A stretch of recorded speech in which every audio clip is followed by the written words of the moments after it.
नमस्कार मित्रांनो, तुम्हाला माहिती आहे एक असं मंदिर आहे ज्या मंदिराच्या गाभाऱ्याखाली आजही 10 सोंडी आणि 20 हाताची एक रहस्यमय गणेश मूर्ती लपलेली आहे। स्वतः भगवान शंकराने त्रिपुरासुर राक्षसाचा वध करण्यासाठी ज्या गणेशाची पूजा केली होती त्या अष्टविनायकापैकी एक म्हणजेच रांजणगावचा महागणपती। आजच्या या ब्लॉगमध्ये आपण याच मंदिराचा इतिहास, तिथली रहस्य आणि आमचा दर्शनाचा सोहळा पाहणार आहोत। चला तर मग आपण दर्शन घेऊया।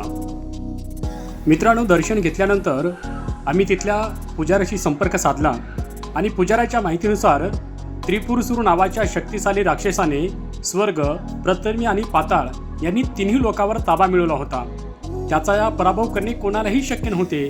तेव्हा महर्षी नारदाच्या सांगण्यावरून भगवान शंकराने तिथे गणपतीची आराधना केली होती आणि श्री गणेशांना दिलेल्या प्रणव मंत्राच्या बळावर भगवान शंकराने एकाच बाणाने त्रिपुरासुरांचा वध केला, अशी कथा आपल्याला ऐकायला या ठिकाणी मिळते।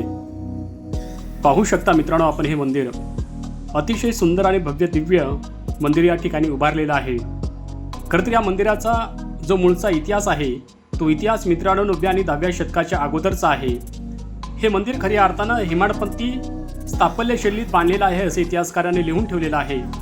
हे मंदिर अशा पद्धतीने बांधलेलं आहे मित्रांनो, सूर्याच्या उत्तरायण आणि दक्षिणायन काळात वर्षातून ठराविक वेळी सकाळी सूर्याची किरणे थेट गणपतीच्या मूर्तीवर पडतात। हे ऐकून तर मला आश्चर्याचा बांधवांनो धक्का बसला। पाहू शकता तुम्ही।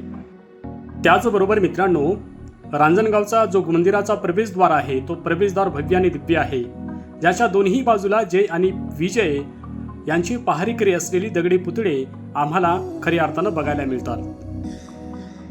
तर मित्रांनो, असा होता रांजणगावचा महागणपतीचा भव्य इतिहास आणि आमचा आजचा दर्शन सोहळा। बाप्पाच्या दर्शनाने मनाला खूप शांती मिळाली। जर तुम्हाला इतिहास आणि आमचा ब्लॉग आवडला असेल तर आमच्या चॅनलला सबस्क्राईब नक्की करा। तोपर्यंत परत भेटूया एक नवीन ठिकाणी। धन्यवाद।